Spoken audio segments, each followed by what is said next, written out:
I'm doing the intro from now on. This is trash. Oh my god. Welcome to Starkiller's channel, where she doesn't know how to intro her own show.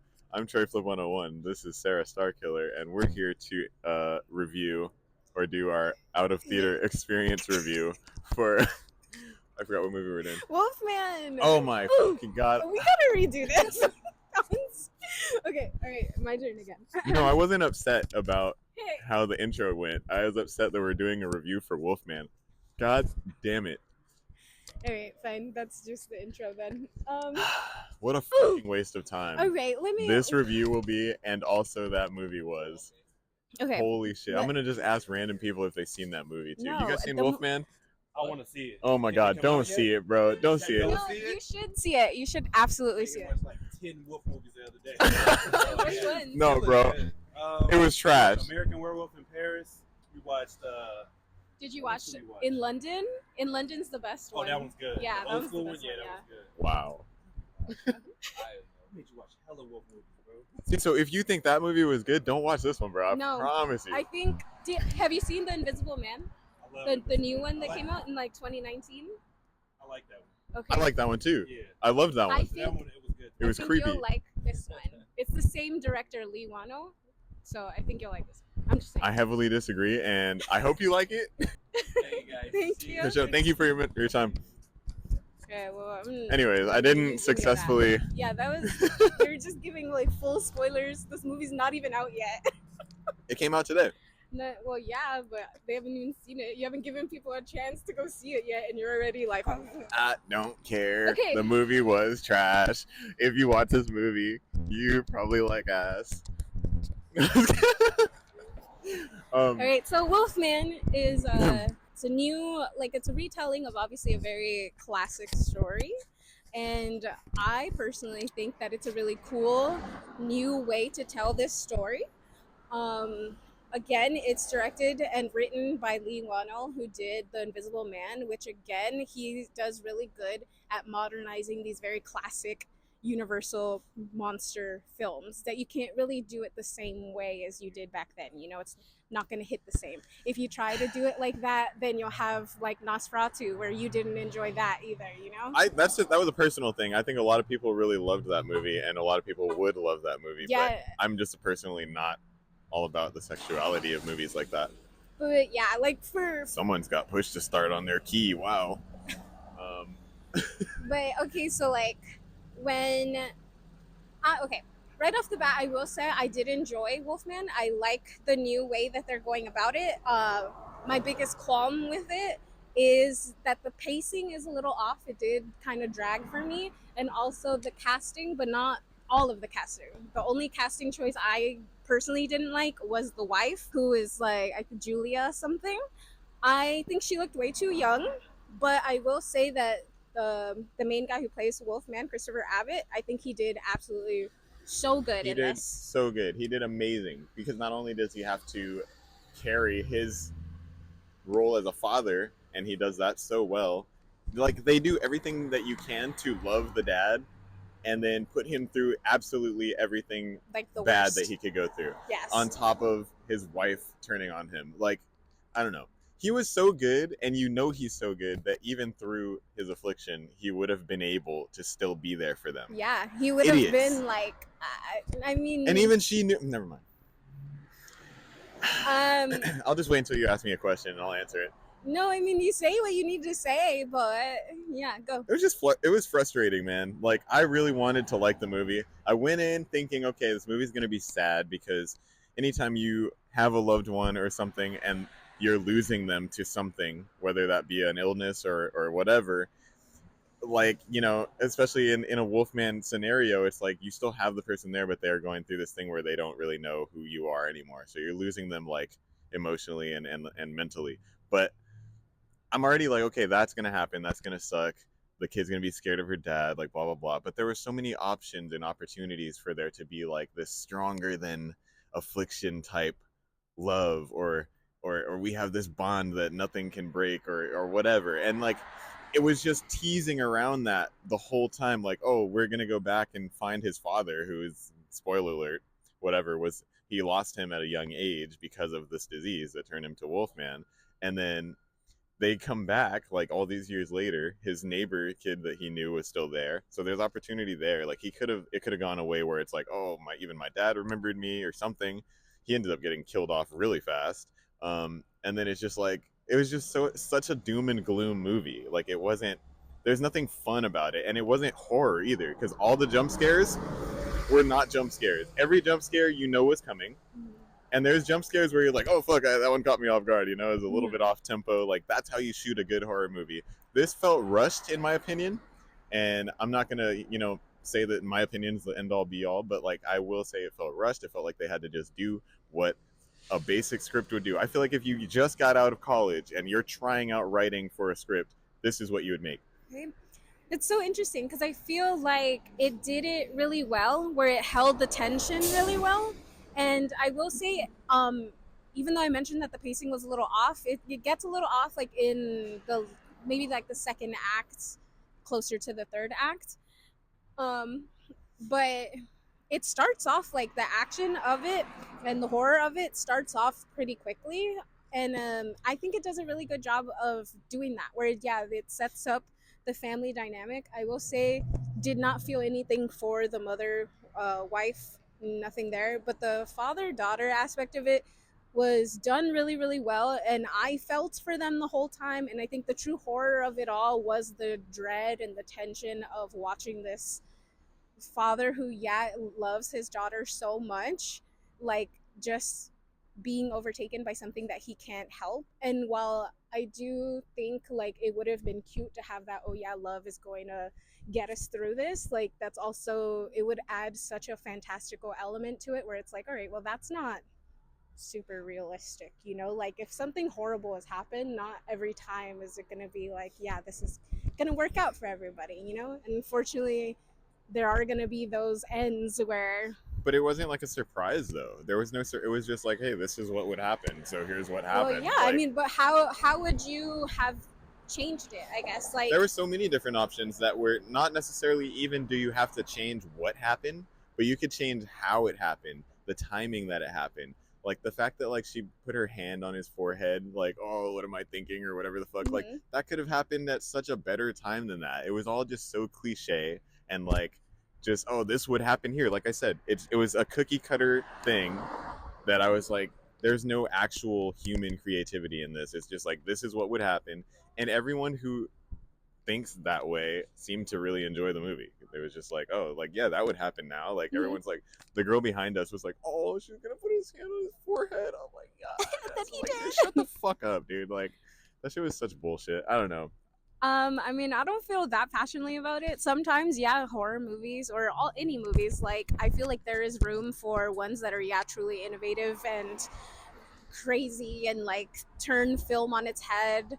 But there's also room for movies that just tell a story and modernize a classic story that you've seen a bunch of times already.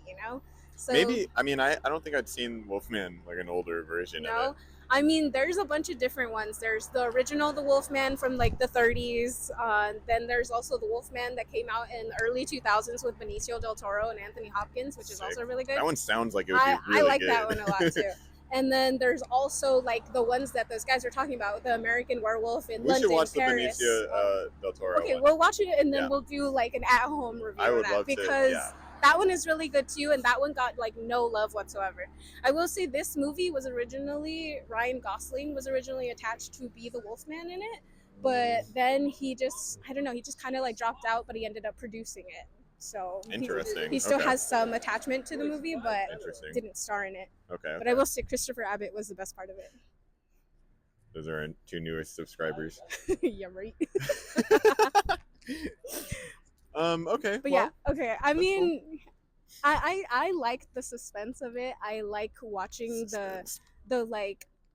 I feel like so many times when there are Wolfman werewolf type stories, the transformation is really quick. It happens really quick, and this one, it is the whole movie is the transformation, and that is interesting. That's something that I haven't seen in a wolf movie before, so I liked that a lot, and that's what built that tension for me, and that's what made me really really enjoy Christopher Abbott's like portrayal of this like super iconic character. So I think for me he carried it but I did enjoy it. I think it's fun. I agree with that. Yeah, like I will The carrying of definitely. it, as far as they Yeah. carried it. But like to me, this movie, like when I was watching it, I was like, oh yeah, my mom is gonna like this. You know, like it's not gonna be some super like transformative, blow my mind kind of thing, but she's gonna watch it and she'll be like, yeah, cool, a wolf man. So you could, yeah. I mean, but even then, like, even when I'm trying to take it at face value, I really tried. I'm telling you, I tried at every aspect of this movie to be like, okay, this is what's happening. Like, that's fine. Even then, they still force you to sit through a lot of lulling, laggy moments that were really drawn out. And it's like, dude, can you stop patronizing me and just get to the end of this movie? Yeah, it does Like, draw out. Like, if you're not gonna do something new and creative, at least make it in the pain, please. So, anyways, I don't know. I feel strongly about a very beat up one ticket stub. Beat up one ticket. Yeah, stub? like you pulled it out your back pocket after laundry, and it's linty and messed oh up. my god. Okay. Damn. I have to sneeze so bad, but it won't come out. You know why I say that? Because I wish you had gone by yourself. Why? Oh my god! I'm never taking you to. I did not. We saw this early. We saw this like fucking 2 weeks ago. You know what the best part about sitting in line at Universal? Oh yeah, we saw it at the Universal backlot. Thank you, Universal. You know what the best part about seeing this movie there was? What? Playing Ghostmane in the line, annoying people who were going to see it. That was the best part of that night.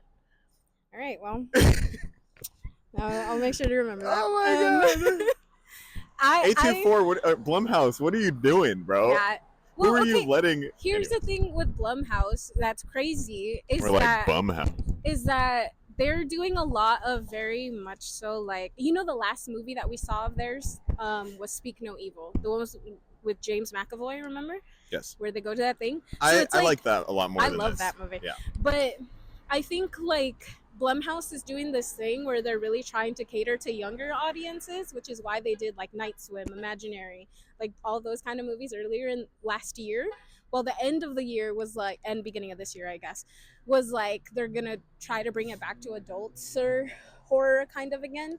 I feel like Blumhouse is that, like it is the B-level horror right now, where it's like, all right, we're just gonna make these like campy, fun horror movies that are not gonna be like, you know, like some true like. Well, I would request that they come up with something original.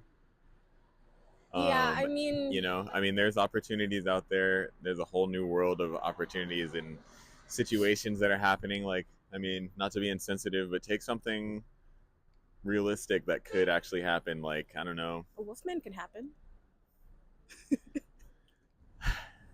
I heard some stories recently about ailments that came from. So when the fires happened, the LA fires happened. Over this last couple weeks. Still happening. They're out. There's no smoke in the air. People walking around with masks because they want to show that they're conscientious. Anyways, when those happened, I was talking to a friend of mine who I hold in a very high regard. He's a very knowledgeable, wise dude. Works at Valsurf. His name's Ryan. Shout out Ryan. This dude was letting me know. I see. I was like, yo, like there's a lot of places burned down. That's opportunity for new skate spots. You know, I'm a skateboarder and we're at a skate shop, so we're talking about it. And he was like, yeah, but be careful, dude, because back in the days, Vans was shooting this thing. There was some fire at a house. These 5 pros went and skated this bowl. And when they skated for 6 months, shot a whole video there, like just skating that thing. But when they'd fall, you get all this ash and random things in your body. 4 of those 5 dudes, he said, got cancer and died before they were 30. Oh my god. One of the 5 dudes was Tony Trujillo, who scraped up his arm because you skate in a bowl, you're gonna fall. Mm-hmm. No one realizes there's carcinogens and possibly asbestos and all kinds of other things in there. And they said that he got a rare type of skin disease that almost took his arm off, and they didn't know how to treat it. There's opportunity for storylines, you know what I'm saying? Like, come up with something like that. Not to be insensitive, but like something realistic. But that's also like if it's too realistic, then it becomes even worse, where it's like, okay, I go to the movies and I watch movies to escape the horrors of true life, you know? That's not true, because then even movies like that one robot movie, what was it, the robot one? Wild Robot? Wild Robot. Like that's about like possibly losing your mother or something crazy. Like, yeah, but it's not like you're not getting away from anything. It's not like super in your face about it. It's not a true mother. It's a depiction of a mother. So you know, like well, you okay, I'm not saying. well, you do feel that it's not in your face. Like this is what's happening. If you make it too realistic, then that's when you get things that people are not gonna like because you're like, I don't. You got to take a risk. I mean, yeah, but it's also like okay for this like Universal. What they've been doing and what they've been trying to do is modernize the classics. And they tried to do that with like Tom Cruise's The Mummy that didn't do well. And they tried again with The Invisible Man, which is Lee Wannell's, and that did really well. So I think they're giving him like kind of reign to take that and just modernize Universal monsters because not a lot of people, unfortunately, in our age maybe, but younger than us are not going to go back and say, oh, let me watch the 1929 Frankenstein. You know, it's like true that. So that's why they have to like kind of revamp the series to keep those characters kind of going. I understand. I just like if the last few horror movies that you're bringing up from a studio like you just did with Blumhouse to rifle off all those like Invisible Man, this and this. I'm not sure Invisible Man was Blumhouse. It might have been. Yeah. Either way, like if everything that you're bringing up at that point is something that's already been done, it's like at least throw one new idea. Night Swim and Imaginary, and people hated them. They absolutely destroyed them. And why is that? What I do you don't remember know. Night Swim and what happened in it? Like it was a dumb movie for sure, but I found it entertaining. But people like hated it. I didn't hate it. Yeah, exactly. Same with Imaginary. Remember, both of us thought it was fun, and we're like, "This is a fun new." I world. did like Imaginary. Yeah, it's like this is new, and this is doing something different, and I'm having fun. Torn apart. Go on TikTok. Go on anywhere. Everyone's talking mad shit about it. Are we old? Yeah. All right, that's the end of this episode. Okay, wait, hold on. Reiterate again. So, how many ticket stubs are you giving Wolfman, 1 ticket stub, 1 burnt ass ticket stub. Wolfman, I am giving 3 ticket stubs out of 5.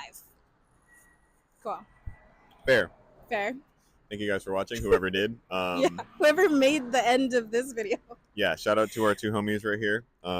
They were probably, I don't know if they went to the weed shop, but they're the only 2 cool people that went to the weed shop. They were really nice. This one girl, I was watching right now. You guys probably saw me looking weird, but like this one dumb bitch was like about to crash. 2 times she tried to crash getting out of this parking spot. She tried to crash? She did. And then she proceeded to get mad God. at the other car. Because she smokes weed. Don't smoke weed, kids. Oh my goodness. Stay in school. I'm done. Okay, bye. Goodbye. The Wolfman sucked. And we are rolling. I don't remember what to say. Rolling. I forgot how to do an intro. Hey, I'm Sarah Starkiller, and this is... Oh, I forgot to intro myself last time. Straight Flip 101 here. Oh, fuck. I'm not using this. Hello? Oh my god. Okay, redo.